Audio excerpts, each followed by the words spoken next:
Okay, Nasai Minasan. Today we are gonna talk about Ohsama Sentai King-Ohger episode 21. This episode is how do I say this? Kind of like a recap, but at the same time, it is also a reminder for all of us that this series is about the five kings, and five different kings have their own different story. And this episode is really important for us because it actually not only give us a overarching view of the world building, but it also give us a little bit of information that we can use to piece together what is to come in the future itself. The first thing that we learn in this episode is the first king name, and that is Reiner Hasti. And I believe this is the guy that we are gonna meet in the afterlife in the movie itself, and that is why we actually get to get a little bit of introduction on who he is in this episode, like especially his name. Okay, Reiner Hasti, I think that is his name, and he is also the king that actually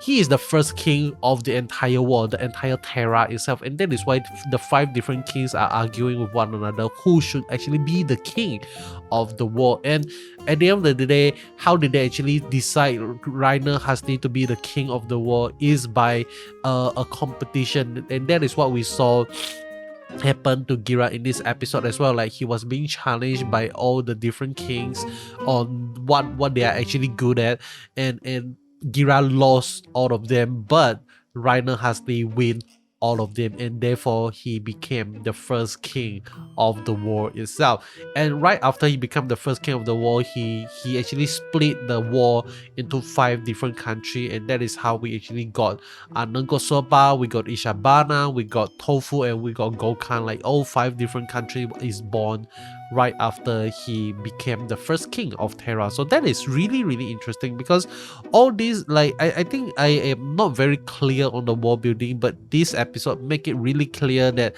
all these five nations existed since the beginning, since right after the legend of King-Ohger actually exists itself. Okay, but all of us already know that this five kings story is not actually like the most perfect version of the story, because there is another king, the sixth king, the king that fell in love with a Bugnarak, and that is the father and mom of Jeremy as well. Okay, so that is also really interesting, that we still don't really have a lot of information on what is his backstory, and we still don't have a lot of information on what is the fury of the gods, and also a few different things that I felt like we are gonna explore now that the storyline of Rakles Hasti has ended. Okay, so three things I think that they can explore moving forward. The first thing is obviously Fury of the Gods. The second thing is Bugnarak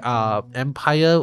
I really want to see, like, whether or not they're gonna start exploring what is actually the origin power of the Bugnarak itself, because next episode preview we actually get to see Daigo holding a few orange ball thing. I believe that those are the fruits that the Bugnarak actually eat to allow them to become huge, to become giant size. And I felt like this is really important, because this is also one of the mysteries that is mentioned to us, I think, in episode 2. Like, Yama actually said, like, oh, how the hell did the Bugnarak actually become big, something like that. So the first is Fury of the Gods. The second thing is the Bugnarak origin story, and lastly, another thing that they can actually explore is definitely, like, what like what is it again? I think, like, the oh man, I forgot what was the last thing. I had it in my mind, but right now I just lost it entirely.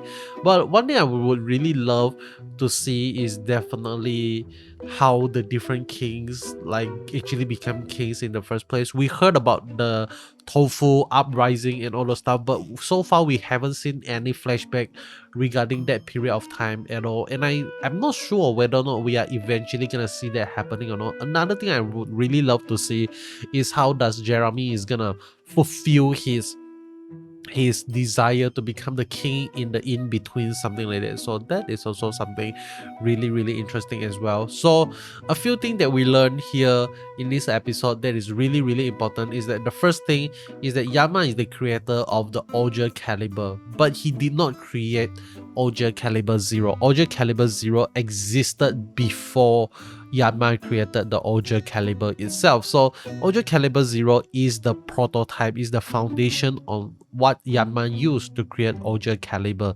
So that is something that I felt like this episode set it very, very clear for us. And another thing that Yanma did in this episode is to tell us that every single Shugod that he actually awoken or control, we are not sure, or created, all of them are being said to be able to follow the instruction of Yanma, but sadly to say, he is not actually able to do that. Like only Gira is able to do that, so that is also really, really weird in the first place. Okay, but with that being said, I am really, really curious, what did Rita actually do? Like what face did Rita make which actually causes Gira to burst out in laughter? Okay, like that is something that I felt like that mystery is really, really up to us. Like what does Rita does which makes Gira laugh like that? Maybe like when she opened the mask, we actually get to see Morphun Day, something like that. Maybe there is the secret Morphun is a secret weapon, something like that. And out of all the wishes from the different kings itself, Rita's wishes is the most ridiculous one, because like she actually says that I want me and Morphun anime to stream exclusively in Gokhan itself. And the reason why I think like she wants this to happen is because she doesn't want any spoilers from anyone. Okay, like she really had spoiler. We actually saw that she had spoiler.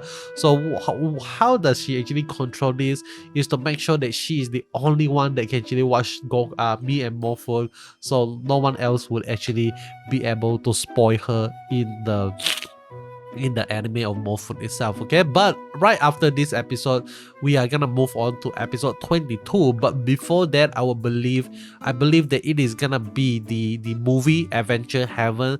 So we are just gonna have to wait and see what actually happened in the movie. We can't actually watch it, but compared to Kamen Rider Gears, I think like this episode, how this episode actually ended and how does the movie start, and in on itself, it doesn't felt really, really annoying like Kamen Rider Gears, because Kamen Rider Gears, the way they tell the story is like, oh, they're actually infusing the mainline story with the movie itself, which actually causes like if you don't watch the movie, you are not able to really fully enjoy the story. I think that is my assumption. But for Ohsama Sentai, it is very, very different. Okay, like the movie itself can be a standalone story, but without the story, it is still you can still continue to watch the story moving forward, something like that. Okay, but that is all from me. Hope you enjoy what you see here. If you like what you see, you know what to do. Subscribe, and I'll be seeing you guys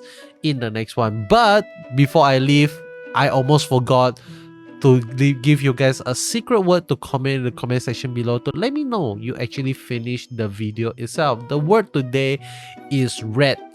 Why red? Because Red Ranger and different red stuff. There's a lot of red stuff. Okay, but red is gonna be the word here. So leave it in the comment section below, and I'll be seeing you guys in the next one. Goodbye.